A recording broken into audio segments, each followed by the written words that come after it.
और शासन। आइए नजर डालते हैं आज की ताजा खबर की ओर। कल एसएस न्यूज द्वारा दिखाई गई मानपुर में युवक की पिटाई कर 3 पुलिस कर्मियों द्वारा की गई अमानवीय हत्या की स्टोरी देखने के बाद एसएस न्यूज के देश भर से सैकड़ों दर्शकों ने पुलिस का अमानवीय चेहरा दिखाने हेतु फोन करके प्रशंसा कर बधाई दी। इस संबंध में एसएस न्यूज ने सभी को स्पष्ट किया कि यह स्टोरी उन 3 शराबी पुलिस कर्मियों के खिलाफ है, न कि उन जाबाज पुलिस कर्मियों के खिलाफ जो पुलिस कर्मी 24 घंटे आंधी तूफान, दंगे या कोरोना जैसी बीमारी में जान की बाजी लगा अपने कर्तव्य का पालन करने वाली पुलिस फोर्स को मिलने वाले सम्मान से वंचित कर देते हैं। एसएस न्यूज की कल की स्टोरी के बाद चंद भ्रष्ट पुलिस कर्मियों से प्रताड़ित लोगों ने अपनी पीड़ा एसएस न्यूज के साथ साझा की है। इसी कड़ी में हम आज आपको इंदौर देवास के मध्य स्थित शिप्रा पुलिस चौकी की कार्यशैली दिखाने जा रहे हैं।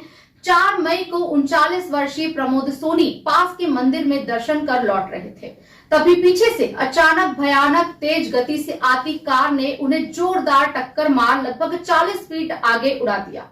इसके बावजूद भी कार चालक ने कार रोकी नहीं। 40 फीट आगे पड़े प्रमोद सोनी पर कार चढ़ा उन्हें रोंदता हुआ निकल गया। भतीजे मनीष ने कार का पीछा कर उसे रेलवे क्रॉसिंग बंद होने से उसे जा पकड़ा। ड्राइवर कार छोड़कर भाग गया। मनीष के साथियों द्वारा सूचना देने पर पुलिस आई और कार ले गई। शिप्रा पुलिस ने 302 या 304 के स्पष्ट मामले की एफआईआर करने में 14 दिन लगा। 18 मई को एफआईआर दर्ज की, वो भी धारा 304A के जमानती अपराध में। और न ही पुलिस ने अब तक चालक या कार मालिक को गिरफ्तार ही किया है। आज के शब्द सरोवर की ताज़ा खबरें। कार से जानबूझकर कुचलकर हत्या। पुणे कार हादसे में मृत आईटी इंजीनियर युवक और युवती मध्य प्रदेश के।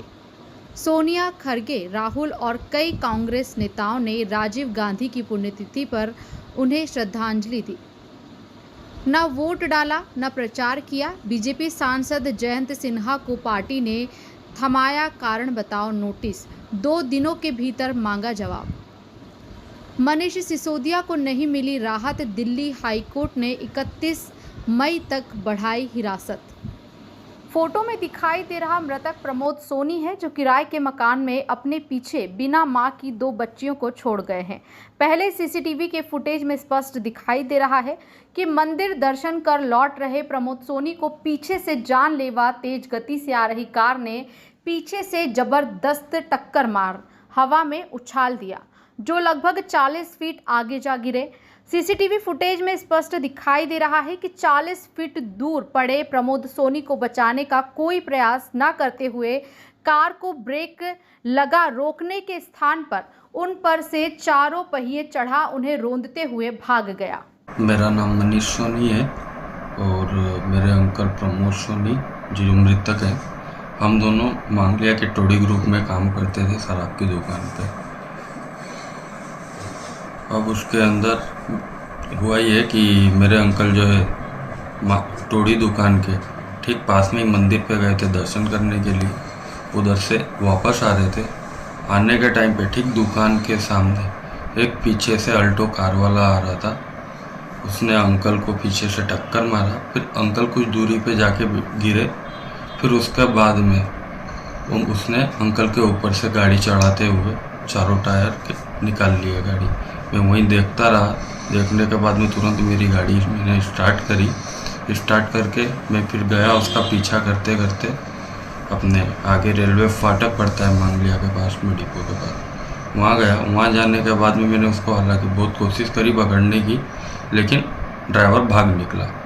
वहाँ से निकलने के बाद में फिर मैंने कुछ लोगों को बोला, तो फिर पुलिस वाले आए और उसके बाद में वो आए। उन लोगों को मैंने गाड़ी पुलिस वालों को कस्टडी में करके मैं वहाँ से निकल गया हॉस्पिटल के लिए, जहाँ यूनिवर्सल हॉस्पिटल लेके गया मैं। वहाँ उन्होंने इलाज के लिए मना कर दिया। उसके बाद में LCH हॉस्पिटल लेके गया, वहाँ उनको भर्ती कराया।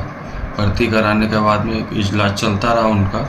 उस दौरान कुछ देरी के बाद में उनकी मृत्यु हो गई। चश्मदीद मनीष के अनुसार उसने अपनी 2 व्हीलर से पीछा किया। आगे रेलवे फाटक बंद होने से ड्राइवर कार छोड़कर भाग गया। उसके कहने पर पुलिस को सूचना दी गई और पुलिस ने आकर ऑल्टो कार MP 43CA 7290 जब्त की और अपने साथ ले गए। घायल प्रमोद सोनी को परिजन पहले यूनिवर्सल हॉस्पिटल ले गए, किंतु हॉस्पिटल द्वारा भी आपराधिक कृत्य करते हुए इलाज से इनकार कर दिया।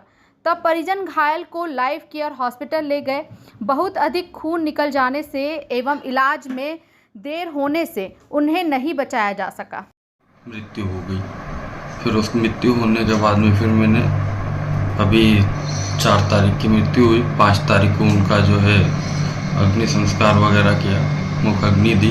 फिर हम गए 6 तारीख को थाने पे मांगलिया चौकी गए। वहाँ जाके हमने बोला FIR करने के लिए, आवेदन देने के लिए। उन्होंने हमें साफ साफ मना कर दिया, बोले कि मर्ज डायरी नहीं आएगी जब तक कि हम कुछ करेंगे ही नहीं। उन्होंने ना तो आरोपी को अभी तक के कस्टडी में लिया था, ना तो कुछ नहीं लिया था। फिर हम 9 तारीख को फिर दोबारा गए। फिर उसके बाद में भीड़ इकट्ठी करके लेके गए थे। उस दिन भी हालांकि उन लोगों ने हमारे साथ में बदतमीजी से बातचीत करी थी। फिर उसके बाद में जो है अपने आए, हमने थोड़ी हरचिल्ला पुकार करा तो उसके बाद में आए चौकी इंचार्ज। उन्होंने फिर आके हमसे बातचीत करा। बातचीत करने के बाद में उस दिन भी उन्होंने हमें वापस डाल दिया 9 तारीख को। फिर उसके बाद में फिर अब हम फिर 13वां वगैरह करने में, हर एक चीज़ में 10वां 13वां करने में लगे रहे। 17 तारीख को काम निपटा के 18 तारीख को फिर हम दोबारा गए। जाके फिर उसके बाद में FIR किया। FIR करने के बाद में अभी तक के पुलिस ने कस्टडी में भी नहीं लिया है व्यक्ति को, आरोपी जो है ऐसे ही घूम रहा है, फिर रहा है। उसके बाद में हम जो है, मेरे अंकल की तो मृत्यु हो चुकी है और अभी तक के बस उन्होंने सिर्फ 304A की ही धारा लगाई है, कृपया करके, बस इतना ही है। ये कौन सी तारीख की घटना है? ये 4 तारीख की है, 4 मई। आपके साथ में कौन कौन है ये तो? मेरे साथ में अभी कौन कौन है ये लोग? मेरे साथ में मेरे अंकल हैं श्रवण सोनी और रितेश सोनी और इधर राजेश सोनी। शिप्रा चौकी प्रभारी के अनुसार आज दिनांक तक आसपास के CCTV फुटेज को डिटेल्स नहीं निकाली गई है। 4 मई को हुई इस जानलेवा दुर्घटना की FIR धारा 302 या 304 में न दर्ज कर 304A के जमानती अपराध में दर्ज करने में जिस चौकी को 14 दिन लगे हो, 18 मई को FIR दर्ज की गई हो, तो फिर ऐसी सक्रिय पुलिस से आरोपियों की तलाश या उन्हें पकड़ने का तो सोचना भी गैर वाजिब होगा। हमारा पुलिस से कहना यही है कि हमने वकीलों से अपने थोड़ी बहुत जांच पड़ताल करी, पूछताछ किया। उन्होंने हमें जहाँ तक के बताया कि जो 304 लगना चाहिए, इन्होंने 304A में कायमी करी है। मेरे अंकल के ऊपर गाड़ी चढ़ाया उसने और फिर दोबारा से चढ़ाया, कुछ दूर जाके गिरने के बाद में दोबारा से गाड़ी चढ़ाया, जैसे जानबूझ के चढ़ाया। और इसकी वजह ये भी हो सकती है कि हो सकता है जानबूझ के ही मारा है। और मेरे अंकल बयान वगैरह नहीं दे सके, उस हिसाब से पूरा उन्होंने गाड़ी मेरे अंकल के ऊपर चढ़ा के निकाला। अब उस दौरान जो है मैं पीछा करते करते 5 किलोमीटर तक के गया। 5 किलोमीटर जाने के बाद में भी मैंने पकड़ने की कोशिश करी, वो हाथ तो आया नहीं। फाटक बंद होने के कारण वो भाग निकला और हमारे द्वारा पुलिस को हमने सूचना दी, पुलिस को गाड़ी जब्ती कराई, जिसका वीडियो भी हमारे पास अभी तक का पड़ा हुआ है।